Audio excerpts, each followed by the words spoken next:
We have girlfriended our partners, right? We want to be able to chitty chat with them, and we waste the currency of the greatest superpower, which you say and others say is their attention. And then we also are encouraging culturally, which I think is a part of this psyop, men to feel their feelings. Isn't it time for men to get in touch with their emotions?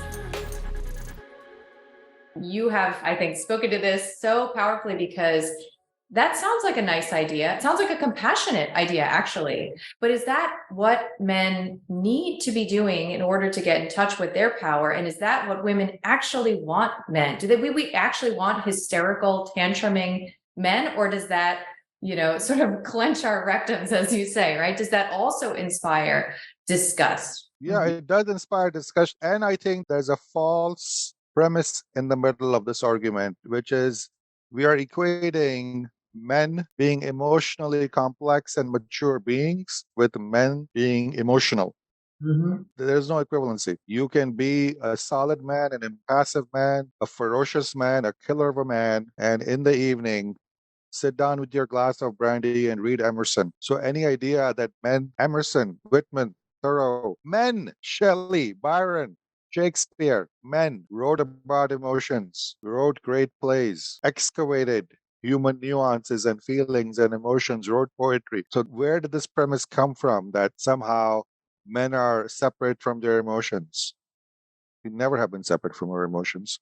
No, the bullshit is, do you actually want emotionality in men? There is no equivalency between emotionality and a man having passions, a man having nuance in his emotions and feelings, man falling in love, man being tender, man loving his children, man loving his pets, man loving nature. When? When has there ever been? Our greatest poets through history have been men. Robert Frost simply communing with nature, writing poetry, doesn't mean he has to be an emotional mess in life. Where did this equivalency come from? That men are just emotionally retarded.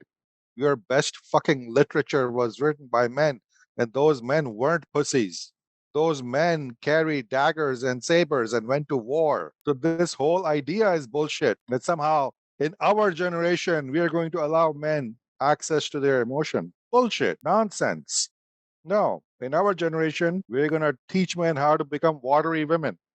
That's what's actually happening. I would echo that this is the beginning of the erosion of the contract, the sacred contract, is because when a woman is with a man who does not know how to self-contain and who is emotionally demonstrative or reactive, is, the sort of psychological term, she cannot respect him. And if she cannot respect him, she can't give him the admiration and the guardianship of his reputation and all of that appreciation that he deserves and needs in order to fulfill his end of the contract, which is containing her, right? Would you agree with that? I would completely agree with that. I would say I always trust genuine response in both men and women. A wet pussy does not lie.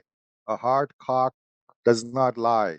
A woman who is embodying her femininity in such a way that she inspires adoration in a man, that's a genuine circuit. You want to shave off your head, put on 100 pounds, and tattoo your face, and then complain no man responds to you, is because you have fucked up the circuit of what inspires adoration in men towards women. Similarly, when you create emotional weak men, your third chakra will not respect those men. That response is correct. Your system has not gone awry. Compared to that, a man who can hold his own, he will command your respect. That's appropriate circuit, right? So I would be like, trust your own turn on. Even the staunch feminists today sometimes are honest enough to say, we fucking hate feminist men. We don't want to fuck these feminist men. I'm like, good, good. At least you're checking into your sex and saying, hey, it turns out all these allies we have, we don't want to take them to bed. They revolt us. Good. You're listening finally. Can you see the discrepancy between your internal energetic body and the ideology you set up in the political realm? Trust your body, trust your turn on. Trust your turn on over all ideology, right? Create the kind of man that does evoke respect in you. You want to go further?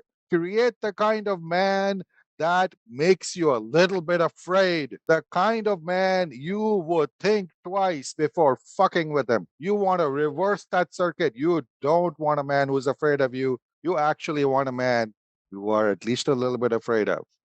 And you know who the first man to embody that energy was supposed to be? Your father. Your father was supposed to be a man that made you think, do not fuck with this man, fear this man. And that was good. That was healthy. Hear that correctly. Today we are like hell bent on hearing everything badly. Not saying the father was abusive or psychopathic. No, no, no. A good, solid father should command that respect, should command that tiny dose of healthy fear in children. That's a correct circuit. That's a man you look up to, right? You want to destroy all of that. You want men who are weaker than you, who fear you. You want men who are so weak they create revulsion instead of respect. Things are not going to work out. Trust your system. Your circuits are still correct. Those are the circuits I am trying to realign things with. That's my guideline. I'm looking at the real data. I'm like, well, weak men are not inspiring love and adoration from women. So obviously, this shit isn't working. Weak men aren't inspiring women to have sex with these guys. That circuit isn't working. Who are the men women are actually going for? I trust your turn on.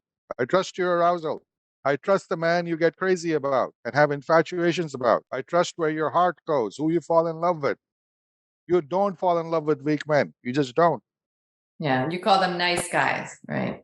Yeah, we have a pandemic of those right now. And so you offered a caveat about abusive dynamics, and I think that part of why I find this arena that you traffic in so fascinating is because there is a fine line between, and I want to read a quote from your book. There's a fine line between what we would otherwise recognize as potentially abusive or even trauma-based dynamics and the reclamation of this polarity. So Yeah. talk to us about what a sacred dynamic, you can even teach, if you want, a little bit about what you call the 7 chakra marriage, not in depth, obviously, but just touch on that. Like, what does this sacred dynamic look like? And how does it look different than a little girl scared of her daddy? What are the components of the contract? Like, what is the woman's role? What is the man's role generally? And Yeah. what are some of the ways that this sort of intentional and conscious hierarchical engagement are actually devotional in nature? At the first chakra level, protection and provision. These are the two energies that live there, right? You want a man who's capable of protecting you. Well, what does that imply? He needs to be dangerous. He needs to be powerful. He needs to be ferocious. He needs to be a wolf. Now, are you the kind of woman who recognizes that wolf, who actually nourishes his wolfishness, right? We used to. When we used to, when your lives were really perilous, out in the frontier, where there were actually enemies coming to rape and kill you in the middle of the night. You had no doubt that the men you were surrounded with, they needed to be killers. As early as possible, you would turn your sons into killers. You would hand them a rifle at age 10, 11, 12, 13 and put them on the porch. You did not have tolerance for weak men. They would get themselves killed and you killed.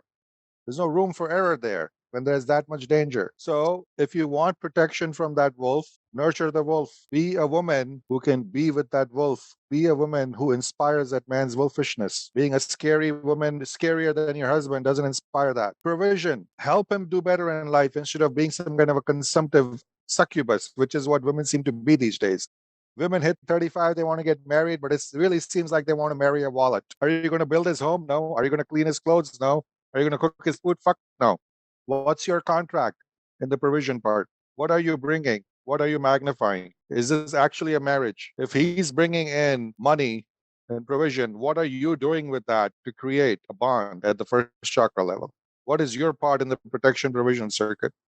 That would be a good marriage at the first chakra level. That would be a good partnership because then together you are strengthening what needs to be strengthened and you're helping each other build the hearth with good protection and good provision to see each other through winters.